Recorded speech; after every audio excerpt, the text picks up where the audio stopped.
How Cisco SD-WAN works. In the last lesson, we looked at the main architectural components of the Cisco SD-WAN solution. Now in this lesson, we are going to try to explain how everything fits together to create an operational overlay fabric that can move user flows more securely and intelligently than traditional WAN. SD-WAN deployment. When a company decides to migrate its traditional WAN architecture to software-defined WAN, the thing that always comes first is to deploy the controllers. The next step is to migrate the main data centers and hub sites, and lastly the remote sites such as campuses and branches. The main idea for doing it in the sequence is to have the hub sites route the traffic between the SD-WAN and non-SD-WAN sites for the period of the migration. Of course, if it is a brand new ground-up deployment, the sequence does not matter that much. Controllers deployment options. One of the main advantages of the software-defined WAN is that the controllers can be deployed in the public cloud. This can significantly reduce the CAPEX/OPEX costs and improve the overall availability and redundancy of the management plane/control plane.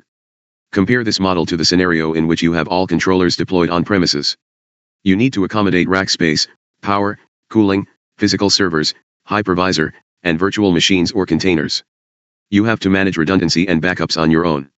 Using the cloud options, you can consume the management/control plane as IaaS, infrastructure as a service, or even SaaS, software as a service. Cisco offers the following options to customers to choose from. Cisco-hosted cloud. The information that I have found regarding the existing deployments shows that most customers, above 90%, opt for this approach. This is also the vendor's recommended model because Cisco takes care of provisioning all controllers, they handle the backup and disaster recovery. The customer is basically consuming the SD-WAN control plane as a software as a service, SaaS, by using the vManage to create custom configuration templates for their device and administer the overlay fabric. Public cloud. The customer could decide to host the controllers in the public cloud such as Azure and AWS.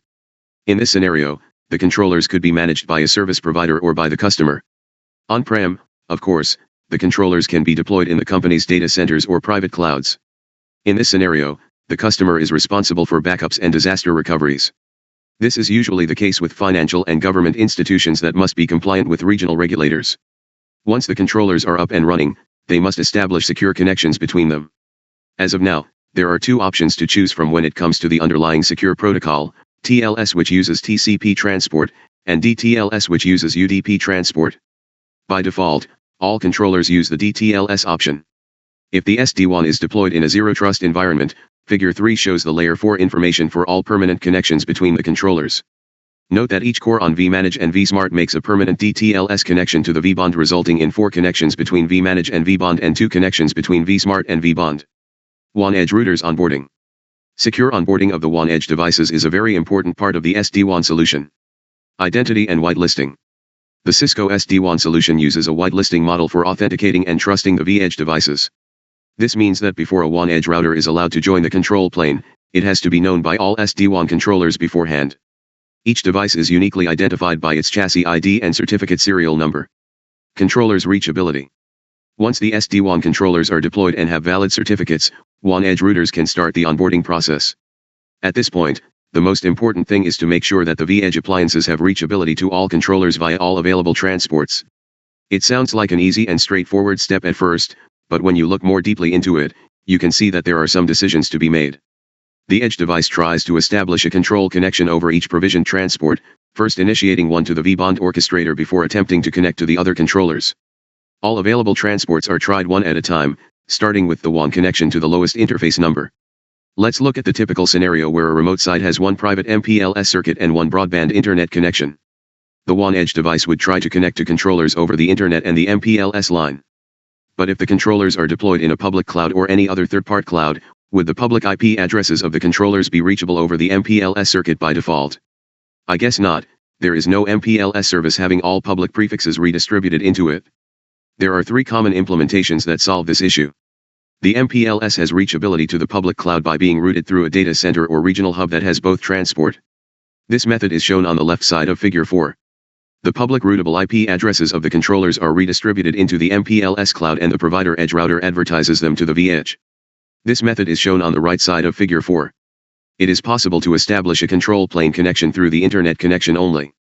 The edge would be able to join the SD-WAN fabric but would not have a control plane redundancy, so this approach is not recommended at all. Onboarding process. Joining the overlay fabric. Let's now put everything together and follow each step of the process of joining a WAN Edge device to the overlay fabric. Let's say that for this example we are going to use a VIPLA VEdge 1000. Step 0. IP reachability. Upon boot up, the VEdge device obtains an IP address, default gateway, and DNS information via DHCP. If no DHCP service is available on site, this information could be configured manually using CLI or using a configuration template. Step 1. Zero-touch provisioning. The WAN edge router tries to reach the ZTP server by resolving the URL ztp.viptila.com and uses HTTPS to get information about the SD-WAN vBond orchestrator along with the organization name. Step 2. Authentication. The WAN edge device authenticates to the orchestrator with its root certificate and serial number. If the authentication is successful, the vBond sends back the vManage and vSmart controller information. Step 3. Connection to the management plane. The edge then establishes a secure connection to the vManage and downloads the configuration using netconf. Step 4. Connection to the control plane. If all previous steps are successful, the router establishes a secure connection to the vSmart controllers and joins the SD-WAN overlay fabric. The process of joining the SD-WAN overlay is visualized in Figure 6. Note that some secure connections are transient and some are permanent. SD-WAN operation, administration, and management. The beauty of the software-defined WAN is that it is operated as a system rather than the traditional box-to-box approach. This opens up a whole new world of possibilities when it comes to the operation, administration, and management, OAM, of the solution. Some of the main benefits are centralized management and operational simplicity, resulting in reduced change and deployment times.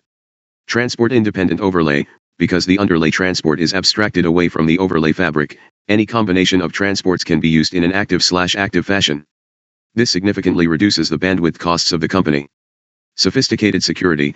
If you compare the traditional control plane security of OSPF and BGP to the control plane encryption of the SD-WAN, the latter is obviously more comprehensive using certificate identity with a zero-trust security model. Application visibility. Real-time analysis and application visibility are a core part of the solution.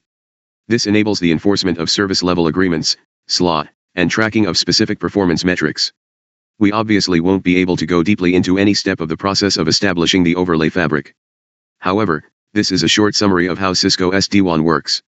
We are going to deep dive into each step of the process in the next sections of this course.